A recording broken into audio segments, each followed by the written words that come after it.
جو عمرہ کر کے آئے ہیں انہیں حاجی کہنا کیسا ہے؟ دیکھیے حدیث پاک میں ہے، پہلے حدیث پاک بتاتا ہوں، اس کے بعد عرف بتاتا ہوں۔ حدیث پاک میں ہے کہ وہ حج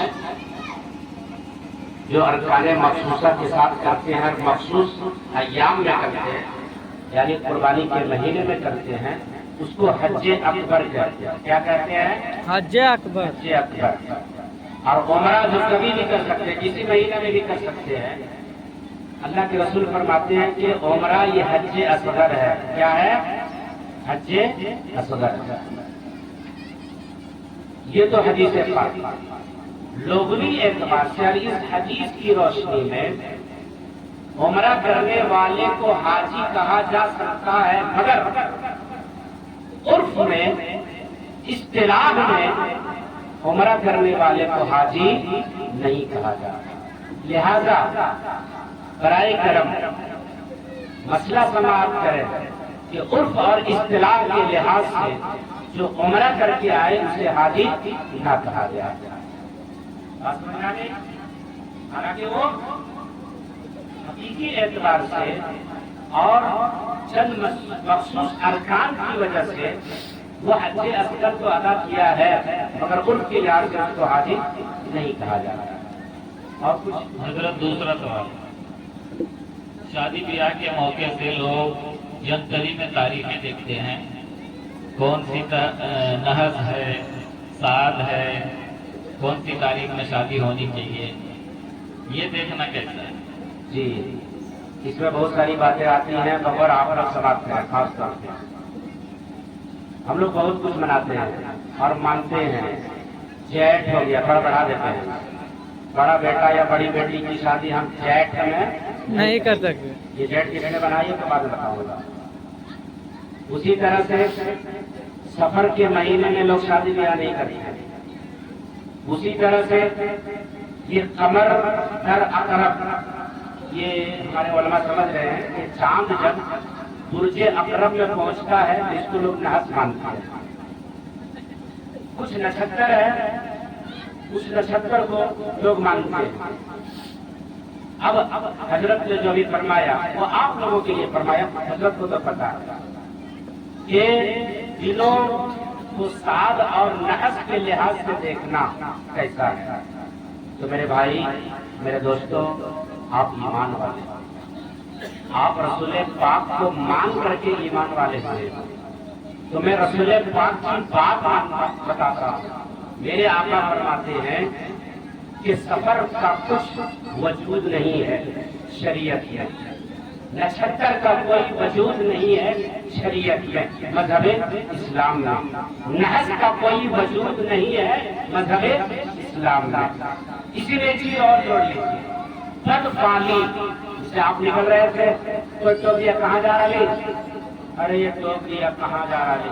اب وہ سیدھے گھر آئے گا، اب کچھ دیر رکے گا، اس کے بعد جائے گا۔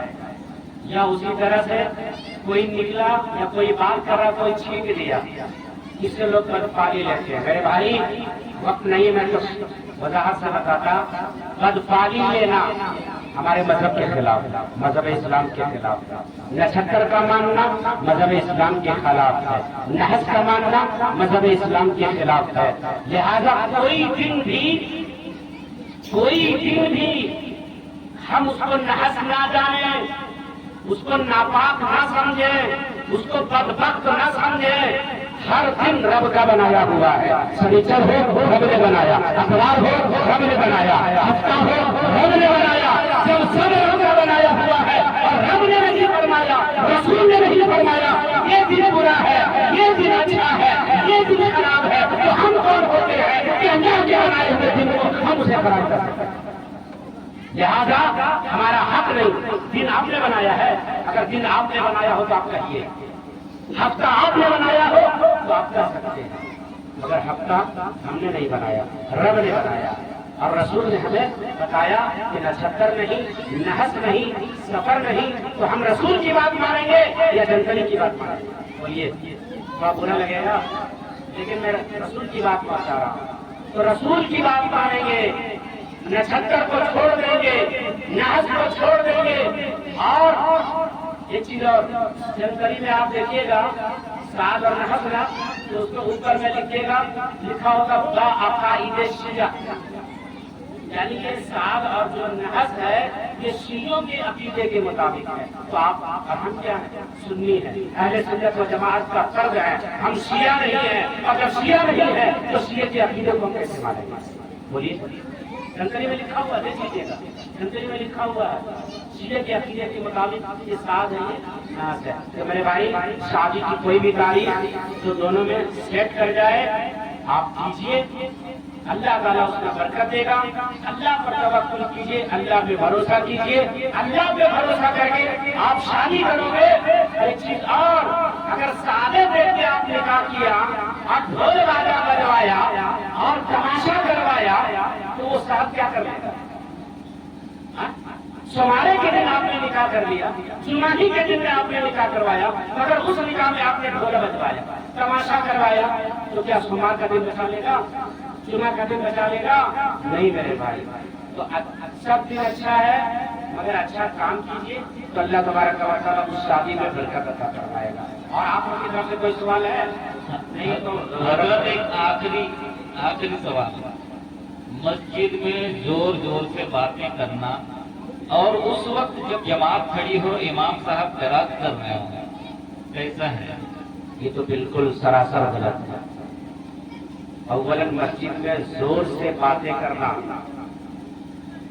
کیونکہ ہمیشہ ہمہ وقت فرشتے مسجد میں موجود ہوتے ہیں. ارے جس کے بدن میں بدبو ہو اس کو منع کیا گیا ہے کہ مسجد میں جا نہیں سکتا. وہ بچہ جو ہلہ اور شور کرتا ہو، گارجین کو کہا کہ ایسے بچے کو مسجد میں نہ لے جایا جائے. وہاں فرشتے ہمیشہ رہتے ہیں، اللہ کے نیک بندے وہاں عبادت کرتے ہیں. تو خاص کر جب جماعت ہو رہی ہو تو ایسے وقت میں جو لوگ زور سے مسجد میں کلام کرتے ہیں اللہ غنی اللہ غنی، کہیں ایسا نہ ہو کہ خاتمہ اس کا برا ہو. اس لیے پرہیز کریں، یہ قیامت کی نشانی ہے.